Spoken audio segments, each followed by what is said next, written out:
Mes chers compatriotes, depuis samedi dernier, la guerre s'empare une nouvelle fois du Proche et du Moyen-Orient. Ouverte par les frappes que les États-Unis d'Amérique et Israël ont initiées contre l'Iran, elle s'étend à présent dans la région et emporte de graves conséquences pour la paix et la sécurité de tous. La République islamique d'Iran porte la responsabilité première de cette situation.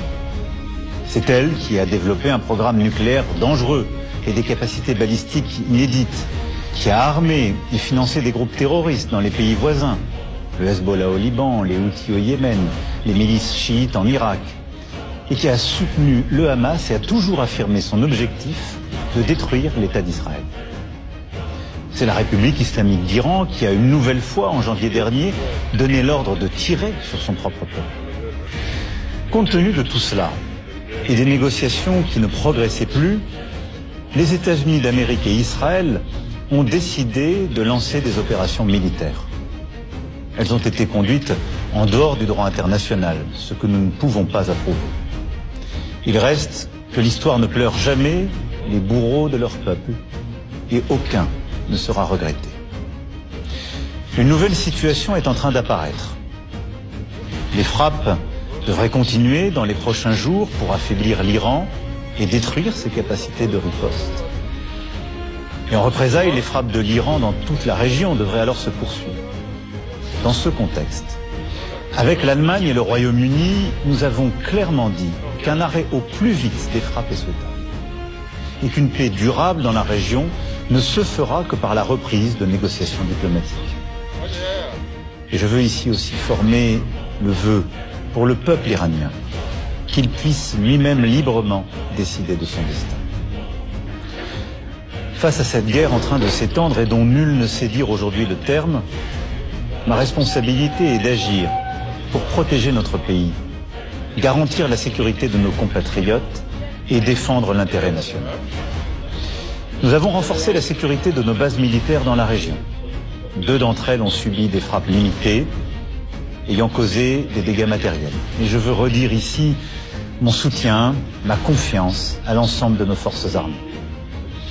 Nous avons aussi renforcé la sécurité de nos ambassades et de nos intérêts présents dans ces pays. Et je demeure particulièrement vigilant sur ce point.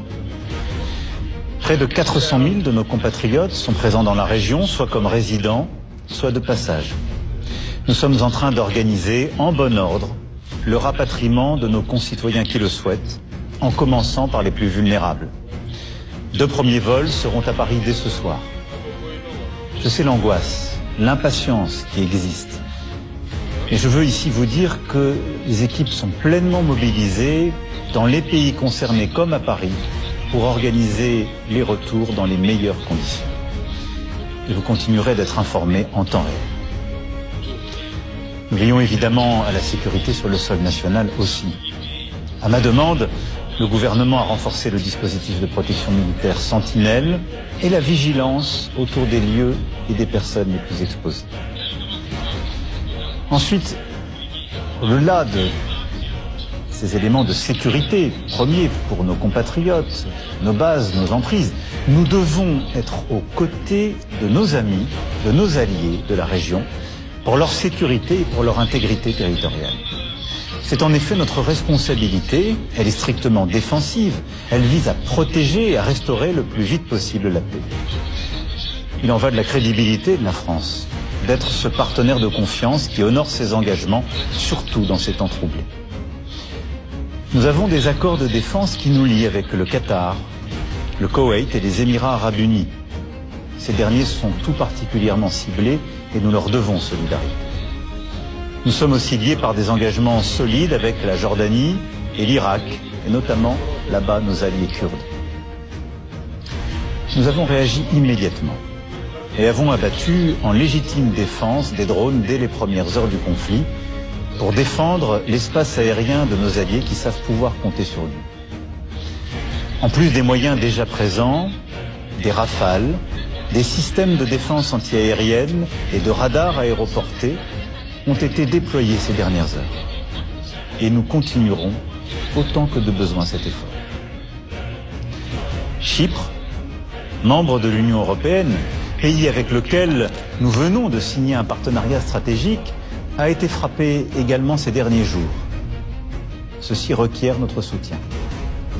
C'est pourquoi j'ai décidé l'envoi, là aussi, de moyens de défense antiaérienne supplémentaires et d'une frégate française, le Languedoc, qui arrivera au large de Chypre dès ce soir.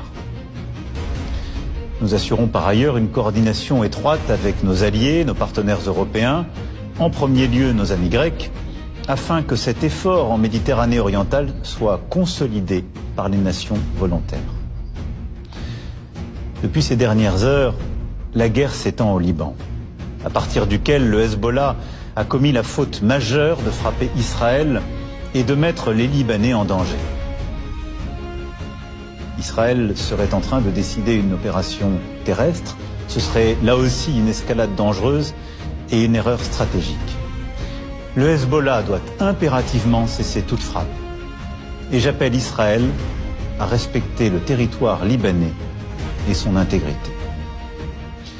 Enfin, nous avons des intérêts économiques à préserver car les prix du pétrole, les prix du gaz, la situation du commerce international sont profondément perturbés par cette guerre. Aujourd'hui, le détroit d'Ormuz est de fait fermé. Et c'est par ce détroit que transitent environ 20% du pétrole et du gaz naturel liquéfié dans le monde. Le canal de Suez, la mer Rouge sont aussi sous tension et menacés. Nous sommes à l'initiative pour bâtir une coalition afin de réunir les moyens, y compris militaires, pour reprendre et sécuriser le trafic dans ces voies maritimes essentielles à l'économie mondiale. C'est d'ailleurs ce que nous avons su faire il y a plusieurs mois en mer Rouge. C'est ce que nous devons faire aujourd'hui là-bas. Face à cette situation instable, aux incertitudes des jours à venir, j'ai donné ordre que le porte-avions Charles de Gaulle, ses moyens aériens, son escorte de frégates fassent route vers la Méditerranée. Mes chers compatriotes, je voulais ce soir vous rendre compte de la situation et de nos actions. Beaucoup de choses sont encore instables, mais la France demeure une puissance qui protège les siens, une puissance attachée à la paix, fiable, prévisible et déterminée. Vive la République, vive la France.